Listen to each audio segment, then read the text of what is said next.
François Patou. J'occupe donc deux fonctions finalement. La première, chirurgien au CHRU de Lille, où je m'occupe notamment de maladies endocriniennes et métaboliques. Mais aussi, j'anime une équipe de recherche en lien direct avec mon activité clinique qui s'intéresse aux nouvelles approches thérapeutiques qu'on appelle les biothérapies, notamment du diabète, c'est-à-dire des approches thérapeutiques qui sont non fondées sur les médicaments, mais sur de nouvelles techniques, qu'elles soient chirurgicales ou de thérapie cellulaire.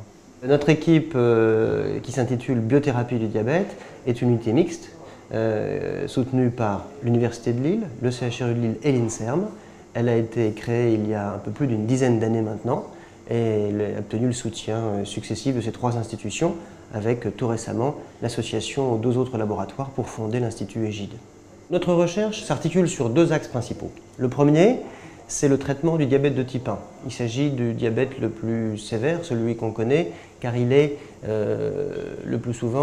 apparaît le plus souvent chez les jeunes enfants ou adolescents pour leur vie durant, avec destruction totale des cellules qui sécrètent l'insuline.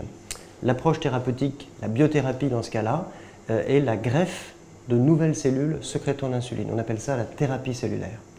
Le deuxième axe de recherche s'intéresse aux diabétiques de type 2, donc le diabète communément appelé le diabète gras, qui est très souvent associé à un surpoids, voire une obésité.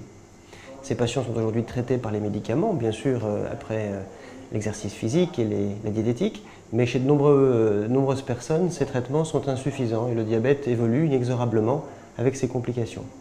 Et donc, depuis quelques années, on s'est aperçu que de nouvelles approches thérapeutiques fondées sur une modification de l'anatomie du tube digestif, c'est-à-dire la modification de la nature de l'appareil alimentaire, permet d'avoir une action tout à fait inattendue et spectaculaire sur le diabète lui-même.